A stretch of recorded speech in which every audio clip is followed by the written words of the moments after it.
નમસ્કાર મિત્રો, હું છું વિનય સોલંકી અને મારી ચેનલ ઇમોશનલ ટોપિક્સ એન્ડ સોંગ્સમાં તમારું બધાનું હાર્દિક સ્વાગત છે. મિત્રો, આજનો આપણો ટોપિક છે અભિમાન.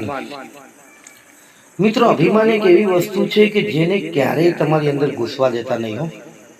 કેમ કે હું પણાનું કે હું કંઈક છું એવું અભિમાન કોતો મારી નામના, મારો પૈસો, મારી કીર્તિ, મારી સંપત્તિ, એવું અભિમાન માણસને આવી જાય ને તો એક દિવસ એ એના અસ્તિત્વને જ ખતમ કરી નાખે છે. મિત્રો, રસ્તામાં ઉડતી ધૂળની પણ ક્યારેક જરૂર પડે છે. યાદ રાખજો કે ભગવાનનો જ્યારે ન્યાય થાય ને ત્યારે દરેક કર્મનો હિસાબ થાય છે. તું જ્યારે દુનિયામાં આવ્યો ત્યારે નાનકડું બાળક બનીને મોટો થયો, યુવાન બન્યો, પણ આખરે તું એક માનવી જ છે ને. પણ તારી પ્રતિષ્ઠા થઈ તે કરેલા સારા કર્મોને લીધે. તો ભગવાન કહે છે તું માણસ પહેલા બનજે, અભિમાનમાં છકી ના જતો.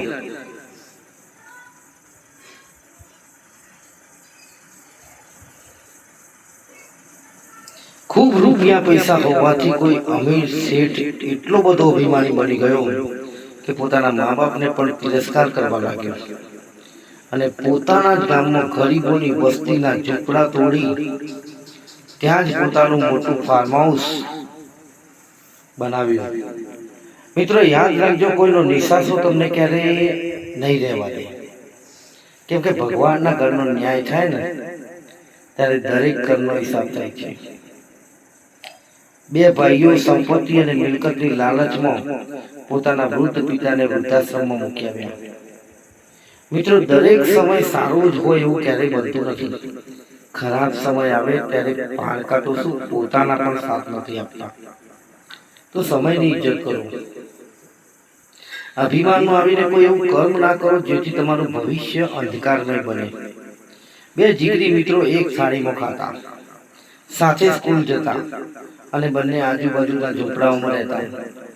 જ્યારે રસ્તામાં ચાલતા ચાલતા એક મિત્રએ મોટી ઉંમરના કાકાનો એક્સિડન્ટ થયો તો એમને સમયસર દવાખાને પહોંચાડીને એમનો જીવ બચાવ્યો અને એ જતો રહ્યો. એ કાકાએ છોકરાને ખૂબ શોધ્યો પણ ના મળ્યો. તો કોઈએ કહ્યું એ આ ઝૂંપડીમાં રહે છે. બીજા મિત્રને ખબર પડી તો એ સીધો કાકાના ઘરે પહોંચ્યો. કાકાએ કહ્યું, બેટા, મેં તને ઓળખ્યો નહીં. તો એ મિત્રે કીધું, કાકા, તમને સમયસર દવાખાને પહોંચાડી તમારો જીવ જેને બચાવ્યો એ મારો જીગરી મિત્ર છે. તો કાકાએ એને બેસાડી 5 લાખનો ચેક આપ્યો. કેમ કે કાકા તો કરોડપતિ હતા. પણ એ મિત્રના મનમાં લાલચ જાગી ને પોતાના પરિવારને લઈ દૂર પાકા મકાનમાં રહેવા લાગ્યો. પોતાના મિત્રને કશું જણાવ્યું નહીં આ વિશે કે કાકાએ મને ચેક આપ્યો છે.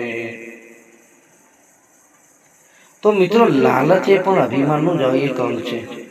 પણ કુદરતના ન્યાય આગળ માનવી લાચાર છે. મિત્રો, આખરે એ જ મિત્રના પપ્પાનું પણ એ જ કાકાની જેમ એક્સિડન્ટ થયું ને ડોક્ટર કહે ઓપરેશન કરાવવું પડશે, પણ 5 લાખનો ખર્ચો થશે.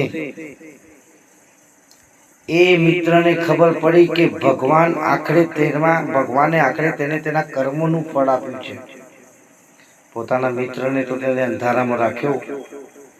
જેના ભાગનું ઇનામ હતું એને ફળ ના આપ્યું અને પોતે 5 લાખ રૂપિયા કાકા જોડેથી લઈ પાકું મકાન બનાવ્યું, દૂર ફેમિલી લઈને અલગ રહેવા જતો રહ્યો. પણ ભગવાન ના ચોપડામાં તો હિસાબ લખાય છે. મિત્રો, એ મિત્રને ખબર પડી કે ભગવાન તેને તેના કર્મોનું જ ફળ આપે છે. આખરે ડોક્ટરે કીધું કે જો તમે પૈસાની વ્યવસ્થા કરો તો અમે બહારથી ડોક્ટર બોલાવીએ. તો એ મિત્રએ કહ્યું, ઠીક છે. આખરે બહારથી ડોક્ટર બોલાવ્યો. બહારથી ડોક્ટર બોલાવ્યો, એ જ ડોક્ટર બીજું કોઈ નહીં પણ એનો બાળપણનો ગોઠિયો ઝૂંપડીમાં સાથે રહેતો એ જ મિત્ર હતો. તે ઝૂંપડીમાં રહીને ખૂબ મહેનત કરીને ભણી ગણીને ખૂબ મોટો સ્પેશિયાલિસ્ટ ડોક્ટર બન્યો. તો એ પોતાના મિત્રને મળ્યો ને એક પણ રૂપિયો લીધા વગર ઓપરેશન સફળ બનાવ્યું. પોતાના મિત્રના આટલા બધા ઉપકાર જોઈને એનાથી રહેવાયું નહીં ને પેલી કાકાવાળી વાત એને જણાવી દીધી. ડોક્ટર મિત્રે કહ્યું, મને ખબર છે, પણ મેં વિચાર્યું મારો મિત્ર ખુશ છે ને મને આનંદ છે. તો મિત્રો, અભિમાનમાં આવીને સાચા સંબંધો, સાચી મિત્રતા કોઈ દિવસ ગુમાવવી નહીં. કેમ કે દુઃખના સમયમાં જો કોઈ સાથે રહે તો એ આપણા પોતાના હોય છે. રૂપિયો પૈસો ગમે તેટલો હોય, પણ કોરોના કાળમાં પાણીની જેમ રૂપિયો વહાવતો તો પણ હાથ પકડનાર કોઈ મળતો નહોતો. કારણ કે મિત્રો, એક વાત યાદ રાખજો મારી, કે પાર્ટી અને મહેફિલમાં જવા માટે સૌ કોઈ સાથે આવવા તૈયાર થશે, પણ મૈયતમાં જવાનું હોય ત્યારે જે આપણા પોતાના હશે ને એ જ સાથે આવશે. મિત્રો, અભિમાનમાં આવીને તમારા સંસ્કાર અને મર્યાદાનું ક્યારેય અપમાન ના થાય એ ધ્યાન રાખજો. આપણાથી ઉંમરમાં મોટા હોય, પછી એ પટાવાળો હોય કે સિક્યુરિટી ગાર્ડ હોય, પણ એમના પદ ઉપર ક્યારેય ના જતા. મિત્રો, એમને હંમેશા માન આપજો.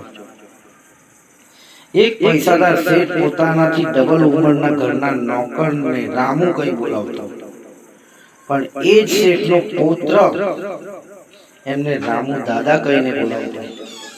અને એ બાળકના શબ્દો ઉપરથી શેઠને લાગ્યું કે પોતે મર્યાદા તોડતા હોય એવું લાગ્યું. ત્યારે એ શેઠ પણ એમને રામુ કાકા કહીને બોલાવે છે.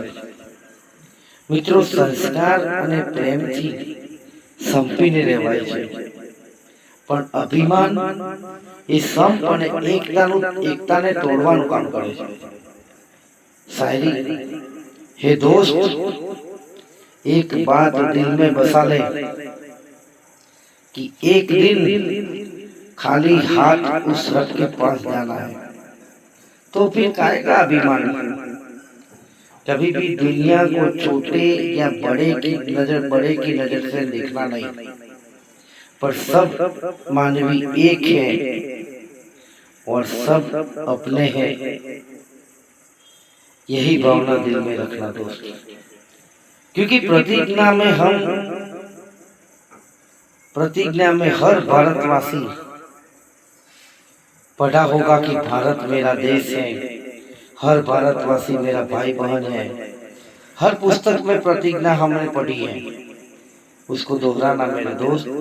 छोटी छोटी बातों पे बहस करके हम एक दूसरे के साथ लड़ते रहेंगे और अभिमान जीत जाएगा. तो मेरे दोस्त, एकता में ही महानता है, अभिमान को हराना है. મિત્રો, અભિમાન ટોપિક કેવો લાગ્યો મને જરૂરથી લાઈક કોમેન્ટ કરજો. અને બીજું કે જીવનમાં કોઈ પણ વસ્તુનું ક્યારેય અભિમાન ના કરતા.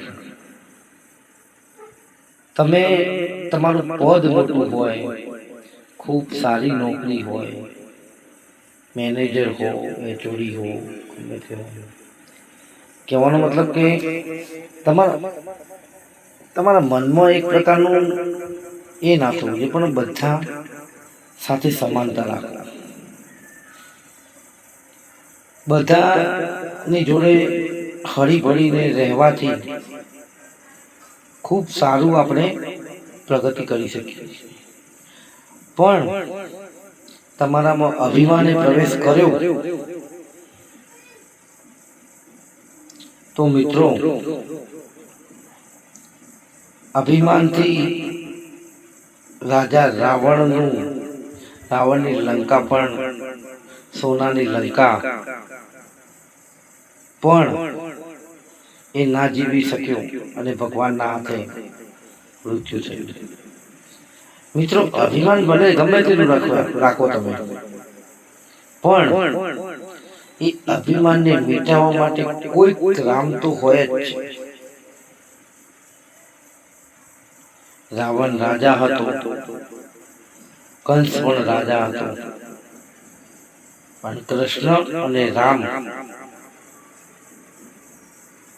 આમ આદમી હતા. પણ એ કૃષ્ણ અને રામ એ ભગવાન હતા, પણ એમનું જીવન સાદગી ભર્યું હતું. એમને મોહ માયા પૈસાનો કોઈ મોહ નહોતો. કહેવાનો મતલબ એટલો જ મિત્રો કે કોઈ પણ વસ્તુનું જો તમારામાં અભિમાન આવી જાય ને તો શું કરવાનું કે એવું કોઈ નેગેટિવ વસ્તુ જોઈ લેવાનું કે જેનાથી અભિમાન તમારું દૂર થઈ જાય.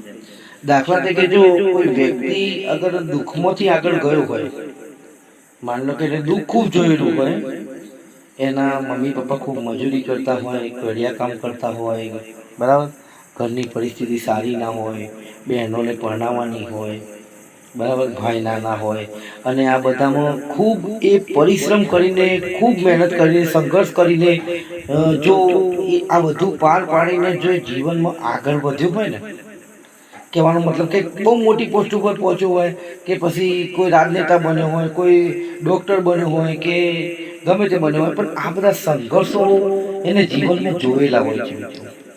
એટલે એને ખબર પડે છે કે માણસને સામાન્ય જીવનમાં કેટલી બધી તકલીફો પડે છે. તો એ માણસના જીવનમાં ક્યારેય અભિમાન નહીં હોય. હા, પણ જે બાપાના પૈસાનું જેનામાં પેલું એ હોય, કહેવાનો મતલબ એટલે એવું નહીં કે બધા છોકરા એવા નહીં હોતા, પણ અમુક છોકરાઓને એવું હોય છે કે પપ્પાના પૈસાથી મોજ કરો, ઉડાવો, બરાબર. તો એ લોકોના અભિમાન હોય છે, પણ મિત્રો અભિમાનનો ત્યાગ કરો, બધા સાથે મળી જીવનમાં આગળ વધો, એવી જે ભાવના છે. જય માતાજી મિત્રો. ટોપિક કેવો લાગ્યો લાઈક કોમેન્ટ જરૂર કરજો. નેક્સ્ટ ટોપિકની રાહ જોજો, બરાબર. મિત્રો સારા તો લાગે છે ટોપિક મારા, કેમ કે મને એવું લાગે છે કે કોઈને ગમે ના ગમે, બરાબર. કેમ કે અત્યારે તો લોકો નોર્મલી એવું જ વિચારતા હોય છે કે આ તો સામાન્ય છે, આવું શું તમે અમને શીખવતા હશો, અમને કંઈ ખબર નહીં બટાકા ડુંગળી શું કહેવાય, અમને કંઈ ખબર નહીં અભિમાન શું કહેવાય. પણ મિત્રો કહેવાનો મતલબ કે મારા મનના જે વિચારો છે એ હું રજૂ કરું છું, અને યુટ્યુબના માધ્યમથી વિડીયો દ્વારા રજૂ કરું છું. તો હવે મને લાઈક કોમેન્ટ મળે તો મળે, ના મળે તો કંઈ વાંધો નહીં, પણ મારા વિચારો જે મેં લખ્યા છે, જે હું રજૂ કરું છું, કોઈક તો એને કમાડશે ને. જય માતાજી.